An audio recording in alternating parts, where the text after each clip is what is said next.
1 out of every 110 babies born today are diagnosed with autism. Autism. That's an increase of 57%. 57% since 2002. When autism is 1% of the children, the reality is we're not really dealing with something called autism. We're dealing with a bunch of children who are ill.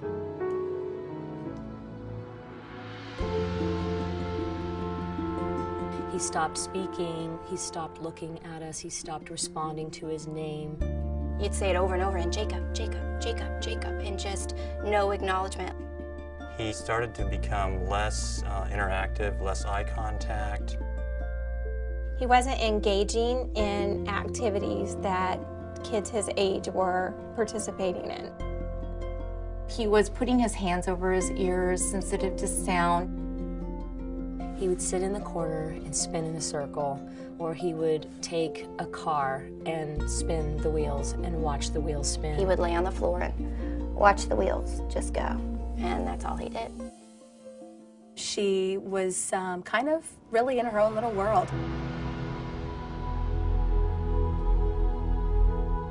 These children present with multiple symptoms that we were trained were medical, but somehow we're writing it all off as autism and psychological. It's impossible for a developmental or genetic disorder to ever become an epidemic, and yet we are condemning these parents and children to no future. They're telling us all the things he's not going to be able to do in terms of having a normal, healthy, fulfilling life. And that maybe I should look into, a group home later that he would probably never perform, independently. His preschool teacher at the time said she questioned his ability to learn, and that was devastating. To have someone tell you that they didn't think that he would ever learn anything, and that he would be sort of stuck. All we wanted for him is to experience some normality, have relationships with other people, connect. People told me he would never care for anyone in the same way that other people did, and that he would never have emotional connections to other people. The speech pathologist said, your child will never learn to love.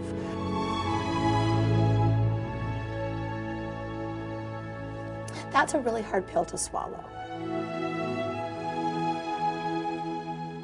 I have essentially watched families go to experts around the country, go to leaders around the country, and realize that those experts, those leaders, have completely turned their back on these families.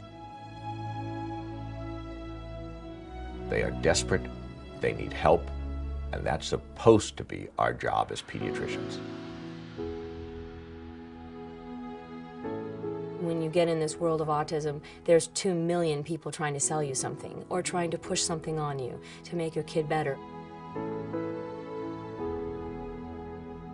Jude had 9 doctors and therapy every day. He was working 35 hours a week from age 3 till 5 doing behavior modification. I mean, he was put through it, really put through it. It was really, really hard to watch.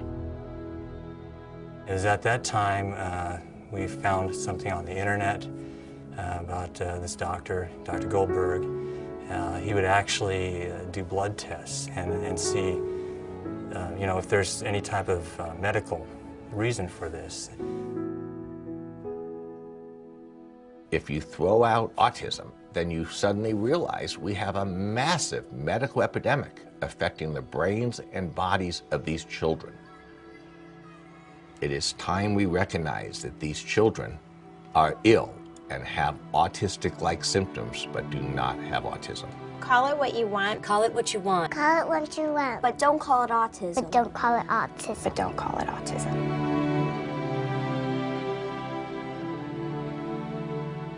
We were reserved. We weren't sure what to believe because this was probably the 15th or 16th thing that we have tried.